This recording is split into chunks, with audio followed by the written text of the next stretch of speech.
Mother Nature is once again going to be part of that game plan. The Chicago Bears are going to be taking on the LA Rams. It happens Sunday night at Soldier Field as we take a live look in Chicago. Blue skies this morning and bitterly cold. Speaking of, Chicago is going to be cold on Sunday. In fact, those temperatures at kickoff could be feeling like the single digits. All right, so let's welcome in the great Boomer Esiason, former NFL quarterback and co-host of Boomer and Gio. Boomer, you've joined our Steve Bender, our Ian Oliver, but I think this might be one of the first times, if not the first time, you're with Steven and I. So welcome officially into Weather Command. So you spent nearly your entire career in Cincinnati and New York. You've played your fair share of games in frigid conditions. And if you remember, back in 1993, you played in Buffalo, where it was 9 degrees, the wind chill, -28.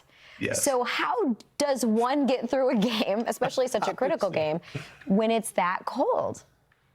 Well, Marissa and Stephen, thank you so much for having me on. You know, don't worry about the players. Players can handle it. They have heated benches. They have heaters on the sideline. I always worry about the coaches. The coaches don't ever really go over there. And those are the guys that I worry about, the officials out on the field and the fans and the dumb ones that decide to take their shirts off and stand out there in the freezing cold. But as far as players are concerned, you know what? It's actually a lot of fun to play in the cold weather. This is why teams, especially outdoor teams in the Northeast and the Midwest, have to have strong running games. These are the conditions that will determine who will win these games and who can, hold on to the football. What I would worry about with the Rams, of course, is they're a warm weather team. It's Matthew Stafford. He is used to playing, obviously, in Chicago, Green Bay, back in the day when he was playing with the Lions.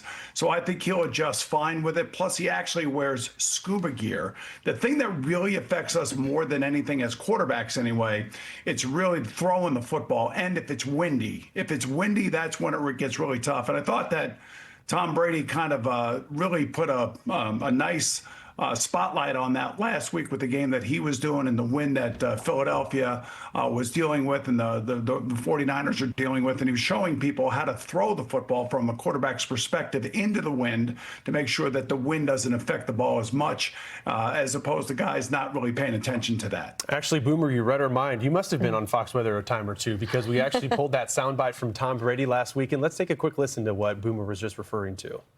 This is kind of like a neutral plane. This one, the poise slightly down. When you're throwing into the wind, it has to be neutral. If the point of the ball is up, any wind friction is going to push that ball up over the top. So as a quarterback, you don't really like that U throw underneath because naturally that's going to point the tip of the ball up. You'd like more of a C or an inverse, a reverse C. That's how you kind of control the point of the ball, and then you can kind of just snap it off as you throw it. So, Boomer, as a Jet, you played in the old Giants Stadium. How did you take on the well-known, those swirling winds of the Meadowlands? Just like Tom pointed out, by the way, he's won many MVPs, both Super Bowl and regular season. In my eyes, he gets an MIB this year, Most Improved Broadcaster, because that's the kind of stuff that people really want to hear about, from somebody who's lived it like Tom did or I did. So I thought he did a great job explaining that. But it's the wind. Usually if the rain, you saw that there was rain in Tampa a few weeks back between they and the Carolina Panthers. Guys were having a hard time holding on to the football, and that's one of the reasons why they measure hand size, believe it or not, for quarterbacks, because they want to see if a quarterback has a large enough hand to be able to handle the ball in cold weather and inclement wet weather as well. Okay, so that's the Rams and the Bears. And the cold. Yes. And the cold. And a physics lesson from Tom Brady, University of Michigan alum. I think it's the Wolverine in him, by the way. She had to plug that. I had to plug that. But, okay, so we have another game to talk about, Boomer. We've got the Houston Texans, who play in a dome typically. They're going to be heading up into New England. It is January, so no surprise that snow's in the forecast for Foxborough. Does that give the Patriots an additional home field advantage? I think this is one of the reasons why you want to play at home, especially if you're an outdoor team playing against a dome team. But look, all these football players have been exposed to all types of weather like this. Mike Vrabel, the head coach of the Patriots, said it this week. It's really going to come down to defense and who can stop the other team's running game. I mean, the Texans got the best defense in football. It was evident this past week. They should have beaten the Steelers 50-0. If C.J. Stroud plays like he did against the Steelers, against the Patriots, the Texans are not going to move on. Their defense is championship level.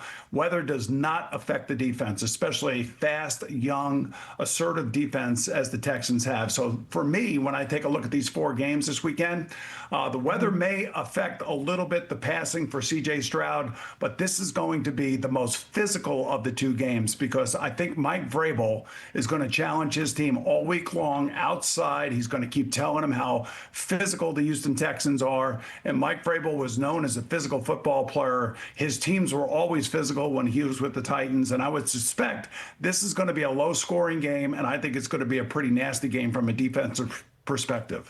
We have several games to talk to you, but we're limited on time, Boomer. We've got the AFC, NFC matchups. I think we're focused on the AFC. Josh Allen, his banged-up Bills. Can they maybe get one out against the Broncos? Tough one for him. You know, he's lost a lot of guys on offense. They've lost a couple guys on defense. They're stepping into a hornet's nest. The Broncos haven't hosted a playoff game for a while now. Sean Payton is obviously one of the great coaches in the NFL. He's got that team right where he wants them. They have the best sacking defense in the NFL.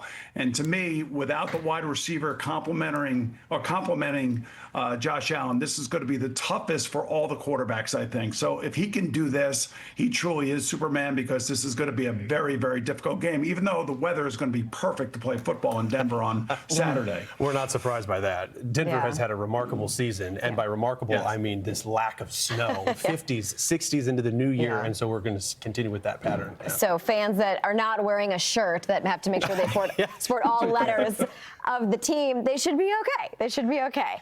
Thanks for hanging out with us this morning. Former NFL quarterback Boomer Esiason. Maybe we'll check in later. We'll see how the games go, and then it's on to the Super Bowl, right? No game. All right, sounds good, guys. Thanks for having me on. Game in Thank Buffalo. True, Appreciate true. it, Boomer. Yes.